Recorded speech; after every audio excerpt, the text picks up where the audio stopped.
Hello, hello, hello. Welcome to The Weekly Show, a show about the week that airs weekly. A show about the week that airs weekly? Yeah. A show about the week that airs weekly? Uh-huh. The show about the week that airs weekly? Yeah. A show about the week that airs weekly?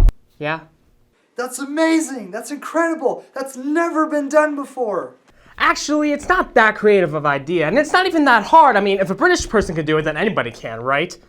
Okay, this bit's gone on long enough. My name is Tuan Lee, and look, this show is about happenings, and things have happened. So, let's get to those happenings. Not those happenings, actual important happenings. Starting with zombies. The undead creatures that hunt your nightmares, feast on brains, and walk incredibly slow and make unthreatening grunting noises. They could easily be defeated by Simon Pegg with a cricket bat. They fall in love with Teresa Palmer. They walk in formation and play creepy music and dance and twirl flags. Wait, what about those last two?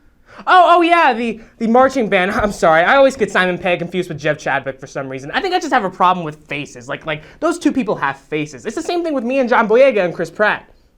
So the marching band went to regionals last Wednesday, and they placed second and now are fifth in the state. Their show, Infected, is about a zombie outbreak, which is reflected in the music as the band slowly turns into zombies. How did you feel about our performance?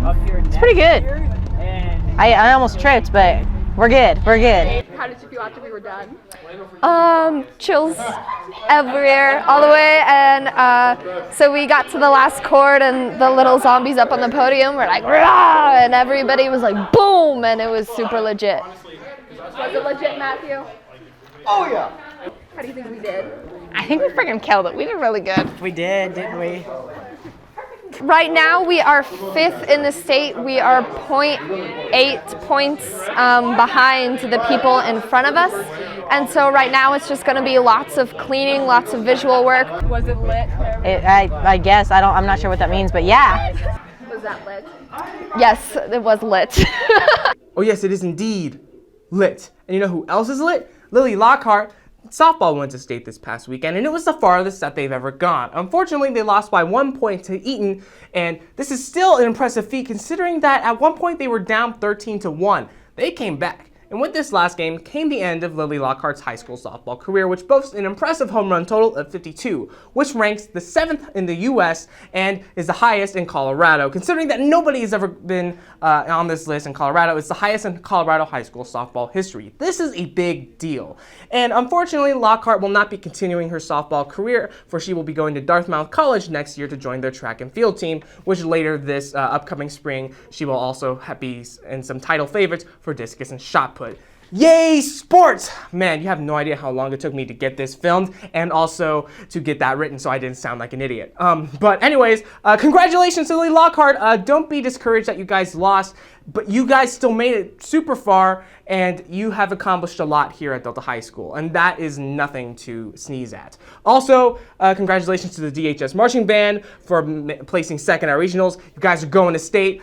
Knock 'em dead. It is on October 31st this year. Yes, state is actually on Halloween. It couldn't be any more fitting.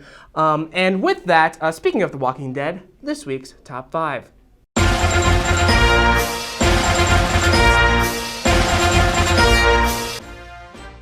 Well, best I can tell, he has no credible strategy for creating jobs.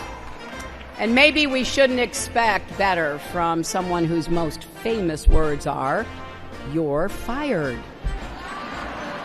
You just got jammed.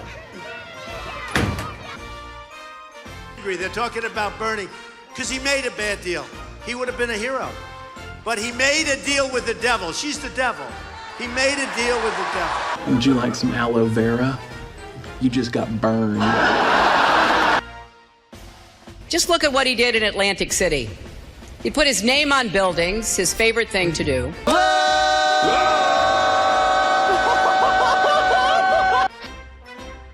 Of it, but what we want to do is to replenish the Social Security Trust Fund. Nobody has more respect for women than I do. Nobody.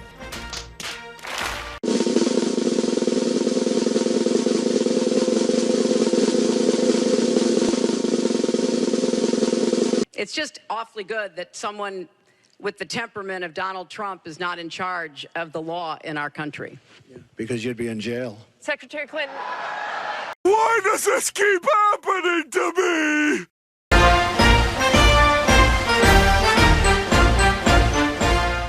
Finally, let's get to a story that will give you an identity crisis. Why? Because NASA has changed the astrological signs. But what? But this can't be true. I used to be a Pisces, but now I'm an Aquarius? I lived my whole life by that philosophy. Whatever shall I do now?